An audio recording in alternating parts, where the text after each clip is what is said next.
کۆشکاسپی پشتەوانی لە خۆپیشاندانên ئیرانیان دکە. ئیرانیên ئەمریکا بەهەیە قوربانیên کەتنە خوارە فڕۆکە ئوکراینی dikin.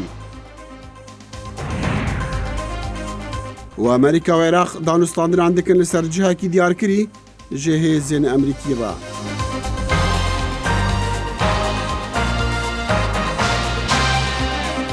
سڵاو و ڕێز و هیوین دەماخۆش دەگەڵ کورد کۆنەکشن ji dengê ئەمریکا li Washington.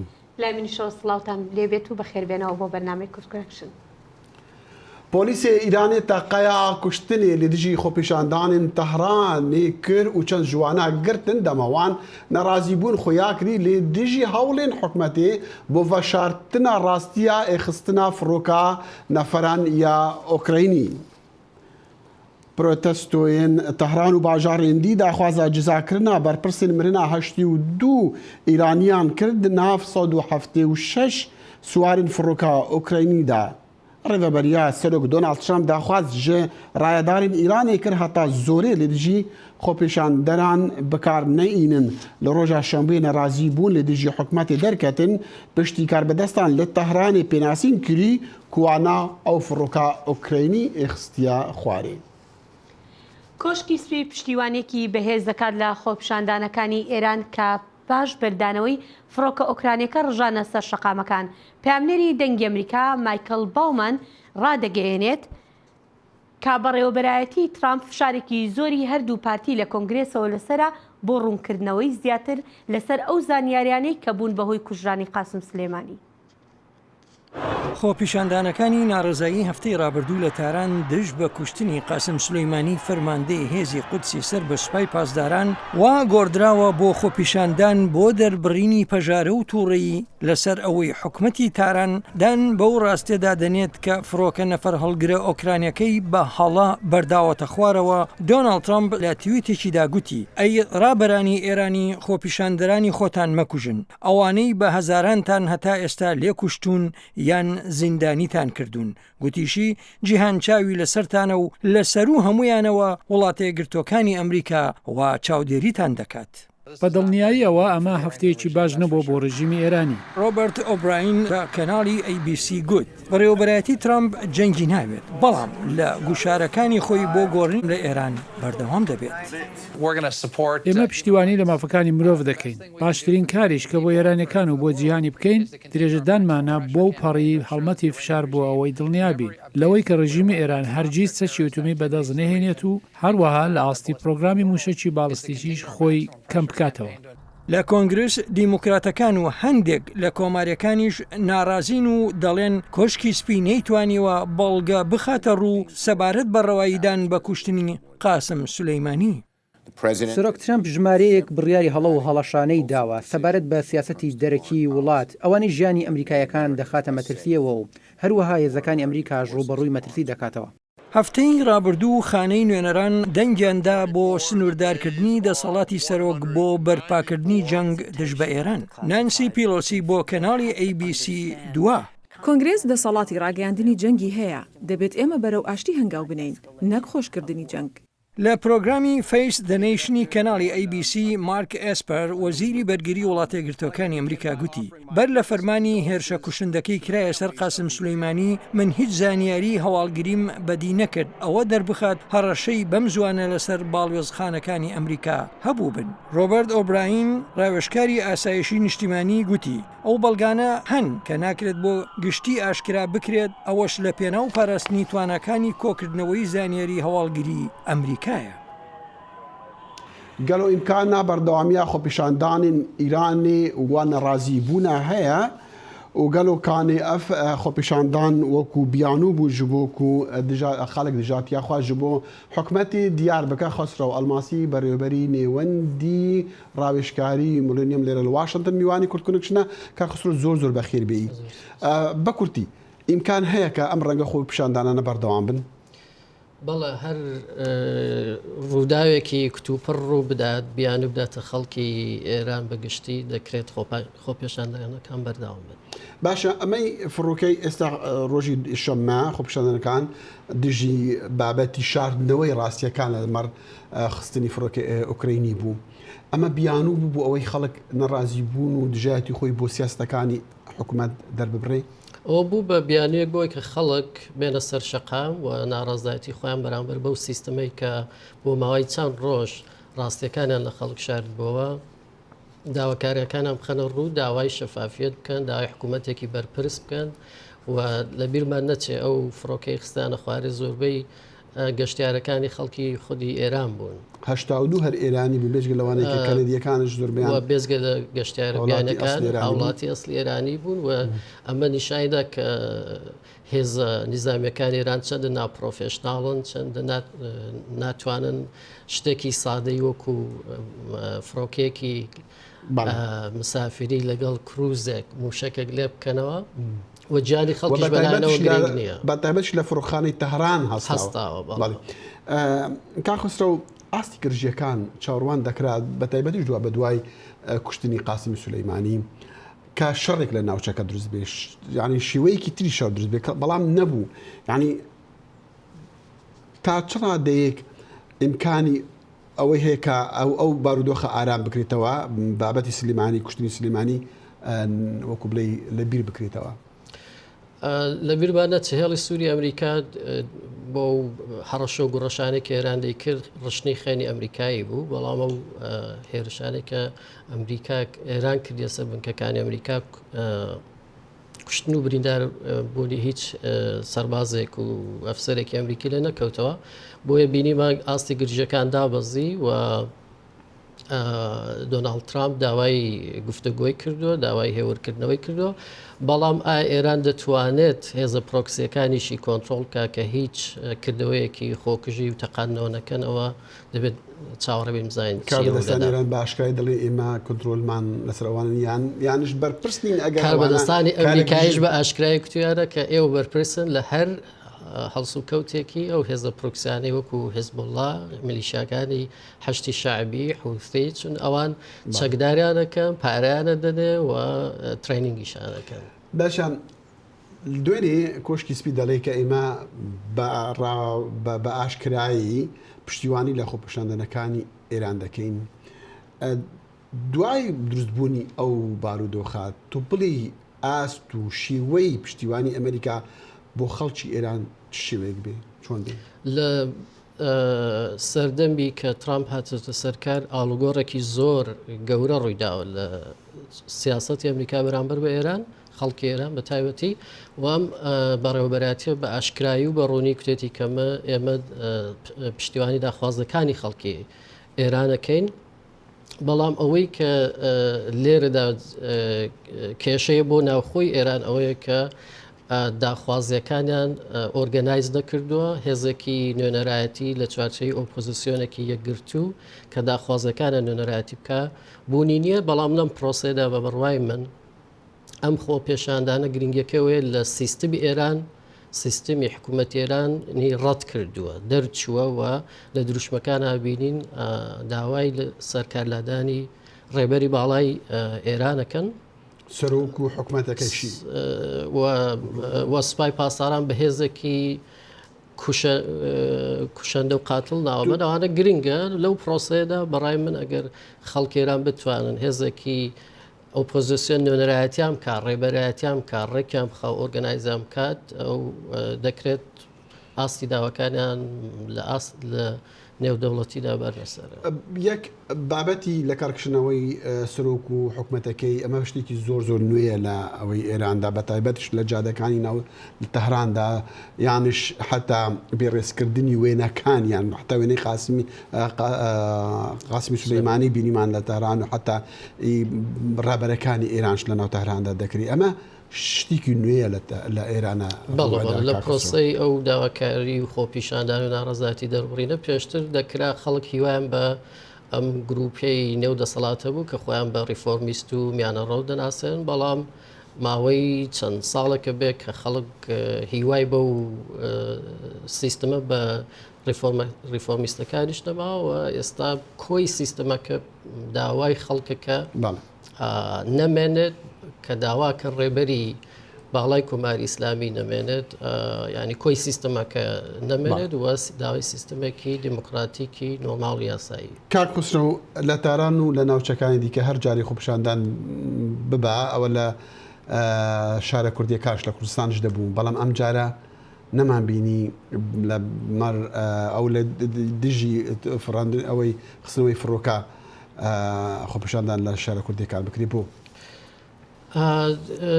دووسێ هۆکارە گەڕێت ئەڵبەتە بۆ زانیاریتان هێندێک لە شاری سنە خۆپێشاندان هەبوو و ڕێزگرتن لە کوژراوەکان و ئەو کەسانی کە لە فڕۆکەکەدا بوون بەشێکی کورد بوو لە شاری مەعبەد مەراسمی ڕێزلێنان هەبووە بەڵام لەبیرمان نەچێت سەرکوتکردنی خەڵکی کوردستان هەمیشەش ئاستی زیاتر بووە لە چاوەکانی دیکەین. خسرۆ ئەڵماسی بەڕێوەبەری نێوەندی لێکۆڵینەیان ڕاوێژکاری ملینیەم لێرە لە واشنتن میوانی کورتکردن نەکشن بوو ئیرانیین ئەمریکی لە واشنتن و لە لۆس ئەنجلس دەگەهان هەفژ بۆ بەهیا قوربانیین خستنا فڕۆکە ئوکراینی و هەروەساژ بۆ دیارکردنا ناڕازی بوونان لە هەمبەرکوشتنا و بریندارکردنا خۆپیشاندانین ئاشتیخوازین ئیرانی ji aliyê hêzin dewletê ve.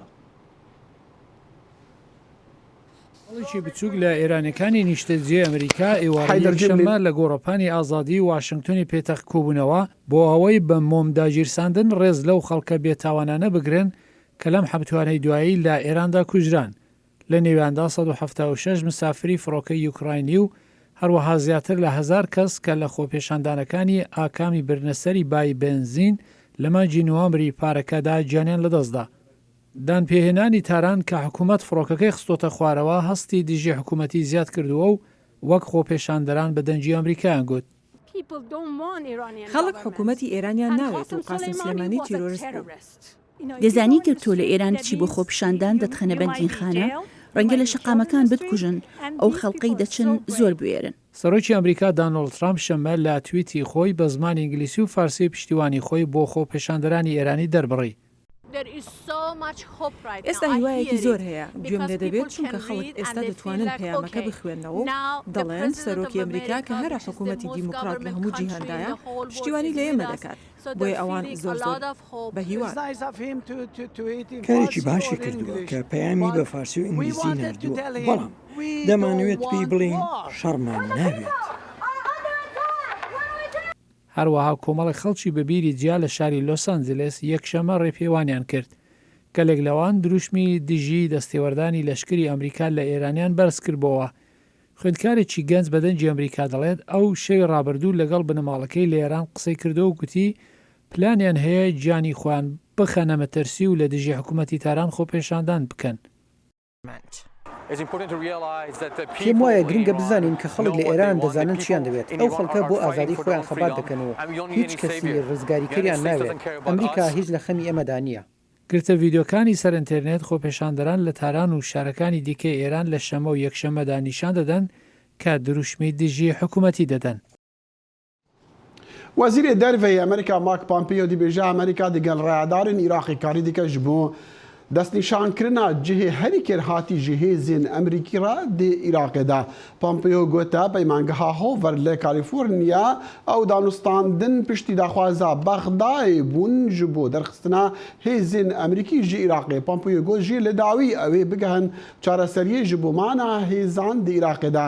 Perlemanê Iraqê deng da ji bo derxistina Amerîka ji encamê kuştina mezna qomandarekê Îranî Qasim Süleymanî li Bexdayê di pêra وزیر عادل عبدالمهدی ji wezîrê derveyê Emerîkî xwest mîkanîzmekê deyne ji bo vekêşana wan hêzan. هاوکاتی زیادبوونی گرژی و ئاڵۆزیەکانی نێوان ئەمریکا و ئێران لە ناوخاکی عێراقدا سەرۆکوەزیری کاربڕێکەری عێراق عادل عەبدولمەهدی دەستی بە جموجۆڵێک کردووە بۆ ئەوەی جارێکی تر لە پەرلەمانی عێراق متمانی پێ بدرێتەوە. ئەمەش لە کاتێکدایە کە هەندێک سەرچاوە لە ناو حکوومەتی عێراقدا بەبێ ئەوەی ناوی خۆیان ئاشکرا بکەن ئاماژەیان بەوە کردووە کە عێراق هەوڵ دەدات سیستەمی بەرگری موشکی ئاسمانی رووسیا بکڕێت بۆ بەهێزکردنی بەرگری خۆی. بۆ تاوتوێکردنی ئەم بابەتە بەرنامەی کورد کۆنێکشن میواندارێتی مەسعود حەیدەر ئەندامی پێشووی پەرلەمانی عێراق دەکات. کاک مەسعود سپاس بۆ ئامادەبوونت. لەو پرسیارەوە دەست پێ دەکەم عادل عەبدولمەهدی کەوتۆتە هەوڵێک تا جارێکی تریش متمانەی پێ بدرێتەوە بۆ پۆستەکەی وەربگرێتەوە. ئەگەر ئەم هەوڵەی سەرکەوتوو بوو چ شتێک جیاواز دەبێت لە نێوان هەردوو سەروەختەکەدا تا پێشتر و ئێستاش؟ بەڵێ سەڵاو بۆ جەنابەت بۆ بینەران و جۆگرانی بەڕێستان. سپاس. طبعا يعني عراق بوضعێکی زۆر ناتەبیعیە تێپەڕیوە و ئێستا ئەوەی هەیە لە ناوماڵی شیعە هەوڵە درێت دوای ئەوەی کە بەرەی فتح و سایرون ڕێک نەکەوتن لەسەر ئەو کاندیدانەی کە فتح پێشکەشێ کرد و هەروەها فتحیش ڕازی نەبوو بۆوانەی کە با بڵێن خۆپشاندەران داوایان سایرونیش لە پشتیانەوە بوو. ئێستا تقریبا ئەرزیەتێک دروست بووە بۆ ئەوەی لەبەرەوەی حکوومەتی داهاتوو حکوومەتێکی انتقالی موقتە بێت و کەسێک تا ئێستا نەیانتوانیوە لەسەری بگونجێن. هەوڵێک هەیە بۆی بەڕێز عادل عەبدولمەهدی بۆ ماوەی ساڵێک یاخۆ ساڵ لە نوێک تا ئەنجامدانی هەڵبژاردننی پێشوەختە لە عێراقا جارێکی تر ڕاست پێدرێتەوە بۆ تەشکیلکردنی کابینێ وزارەکەی گۆڕینی هەندێک لە وەزیرەکان. وەکو دەزانین ینی عادل عەبدولمەهدی لەژێر فشاری شەقامدا دەستی لە کارکێشایە و تێرمەکەی خۆی تەواو نەکرد. ئایا ئەگەر جارێکی تر با بڵێن ئەو متمانی پێ بدرێتەوە ئەمە بەدڵی شەقامە بێت؟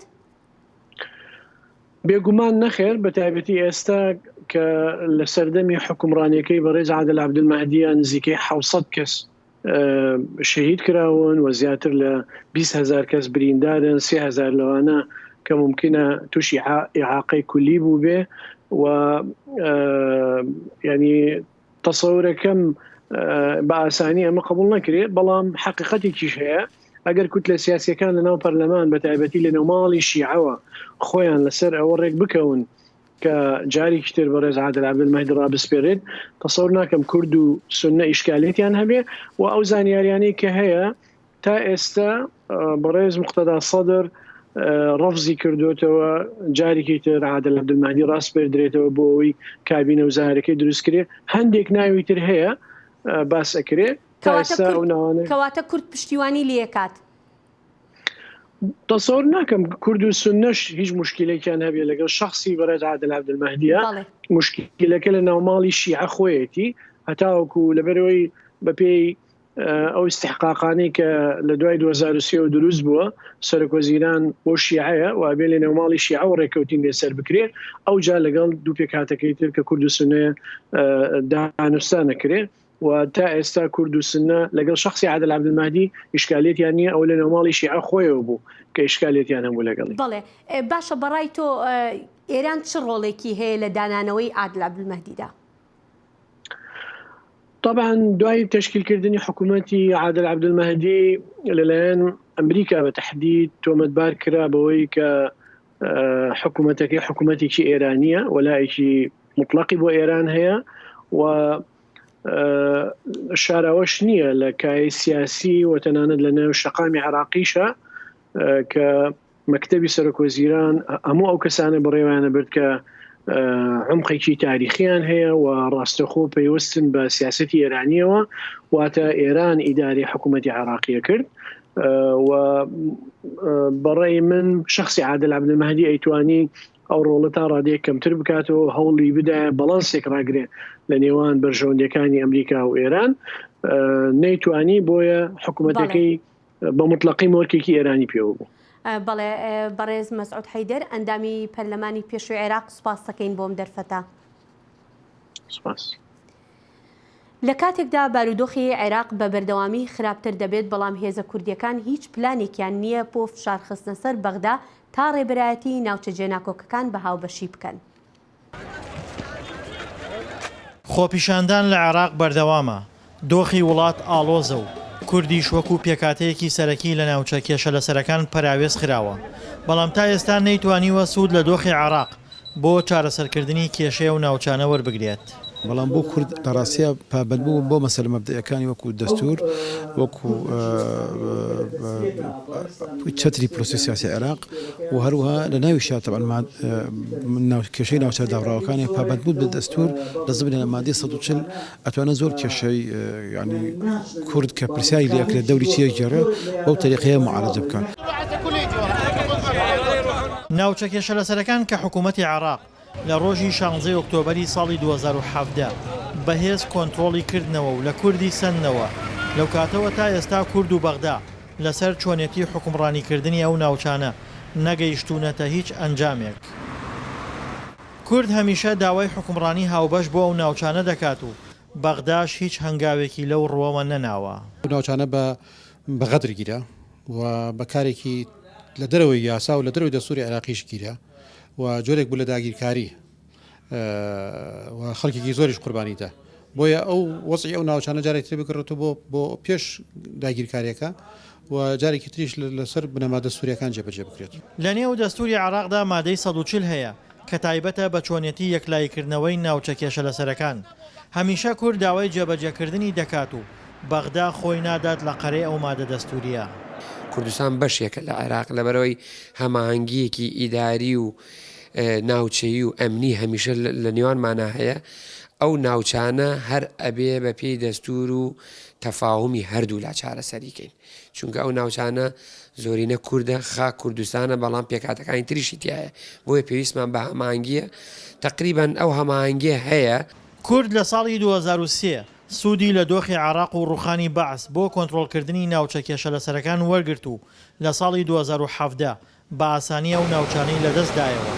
بەڕای چاودێران کۆنتڕۆڵکردنەوەی و ناوچانە جارێکی تر بۆ کورد ئەستەمە گەر دەرفەتێکی گەورەی نێودەوڵەتی بۆ نەڕەخسێتەوە. دڵشاد ئەنوار، دەنگی ئەمریکا، کەرکووک.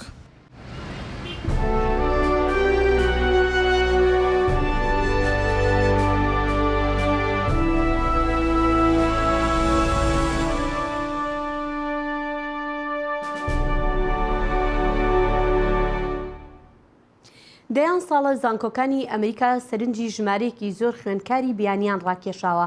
ئەمەش هەمووی توانای هیزری بۆ زانکۆکان و هاوکات ملیاران دۆلاریش بۆ ئابووری ئەمریکا زیاد دەکات.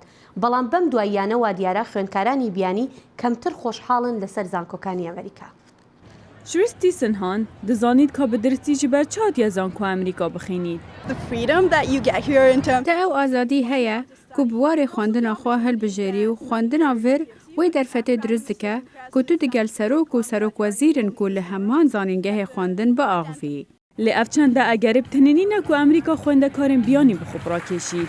Kursê xwendinê li Amerîka dibine egerê danûstancinê digerin û xwendkar pitir hizir û bîrê xwe bû êk diyar dikin. Belê li Brîtanya profesor û tarê dirêjtir dibêjin. Nûka milyoneka خوێندەکارên biyanî li ئەمریکا dixînin. Erê heslêkirina xwendinê li ئەمریکا kêmtir dibît. Divan dû salên berêda me guhertin dîtin ki xwendkar dixwazin li kî ve bixînin. Hindek خوێندەکارên biyanî gazindên li ser bihayê zanîngehên ئەمریکا hey ku bihayê salaneyê zanîngehên hikûmî nêzîkî 25,000 dolaran e û yên taybet 70,000 dolarin. Ev bihayê xwendinê giran ne astenga bitine ye. Lê wergirtina vîza ئەمریکا bi xwendekaran astengeka diye.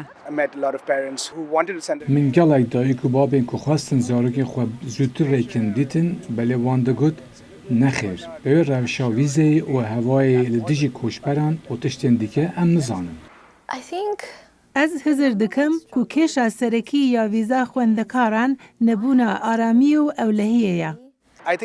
Ji min were pirastî ew nezelalbûne bû ku bandorê li ser çawa gelek xwendekar niha Amerîka wekî navendek pervedehî dibînin.